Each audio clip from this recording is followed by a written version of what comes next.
घटना घटित होने के बाद थानों में प्राथमिक लिखाना कठिन कार्य है। अगर एफआईआर लिख भी गई तो उसकी जांच कार्यवाही निष्पक्ष होना बड़ा मुश्किल है। मुकदमे के बारे में आपने बताया है 2022 में वर्ष अंत तक 1,15,91,109 आईपीसी के अपराध लंबित पाए गए। सत्य केस होने के बावजूद सबूतों के अभाव में 80,413 केस बंद कर दिए गए। लेकिन ये हमारे सरकार की कमी है और इस कमी को मैं आपके सामने रख रहा हूँ। अब जो राष्ट्रीय अपराध ब्यूरो है वो तो 22 के बाद देता नहीं है, 2 साल के बाद देता है। आपके पास अपनी सरकार है, डीजी से मंगा लेते हैं, होम सेक्रेटरी से मंगा लेते हैं, हम लोगों को नहीं मिल पाता है। लेकिन एक चीज़ हम कहेंगे कि वहाँ घटना घटित होने के बाद थानों में प्राथमिक लिखाना कठिन कार्य है। अगर एफआईआर लिख भी गई तो उसकी जांच कार्यवाही निष्पक्ष होना बड़ा मुश्किल है। तहसील और कार्यालय में भ्रष्टाचार भरा है। ये आंकड़ा है, मैं पढ़ूं तो क्या फ़ायदा। 3/8/2024 से 2024 से 19/2/25 तक खाली लखनऊ का है, केवल लखनऊ का। आपके ज़िले का मुख्यमंत्री जी मैं लिया हूँ, नहीं पढ़ूंगा, वो तो दूसरी बार पढ़ा जाएगा। जब आप रहे हैं, कहाँ जगह में लूट हुई है, कहाँ गोली मारी गई है, मैं सब मंगा लिया हूँ, लेकिन मैं उसको उचित नहीं समझता यहाँ पढ़ना।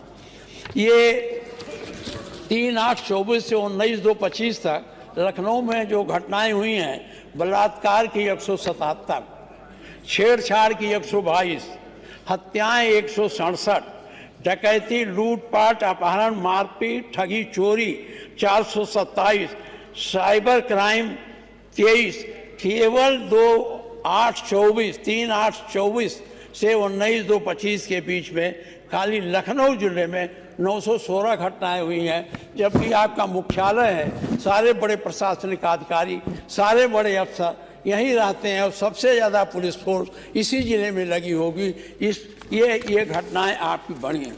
दूसरी बात मैं ये कहूँगा कि जो मुकदमे हैं, मुकदमे के बारे में आपने बताया है 2022 में वर्ष अंत तक 1,15,91,109 आईपीसी के अपराध लंबित पाए गए।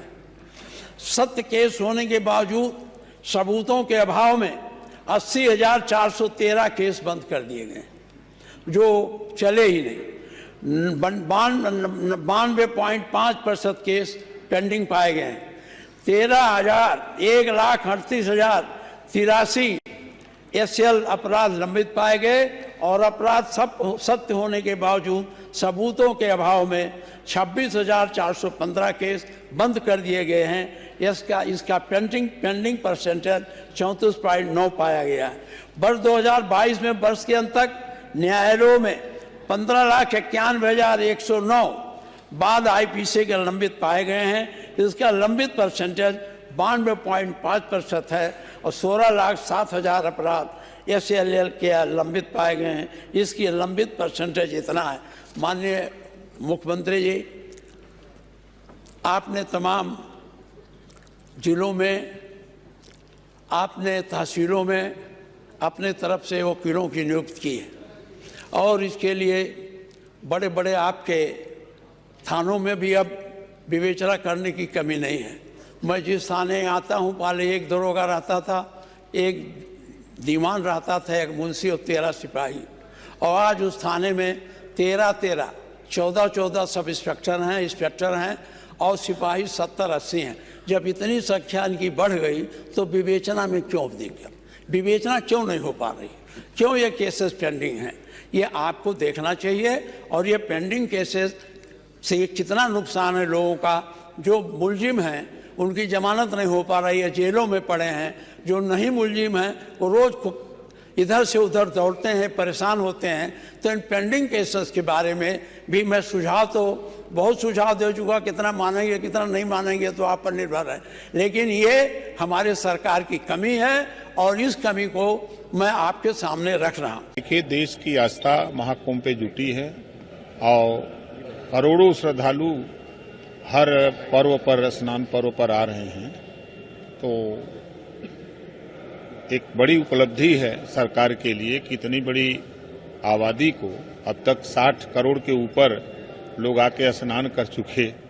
तो सरकार की और हम तो बधाई देते हैं माननीय मुख्यमंत्री जी को कि इन्होंने अथक प्रयास करके अपने सभी प्रशासनिक शासन और प्रशासन के लोग लग करके सब लोगों ने मेहनत करके सकुशल उसको निपटाने की तैयारी तक अब हम लोग अंतिम चरण में हैं।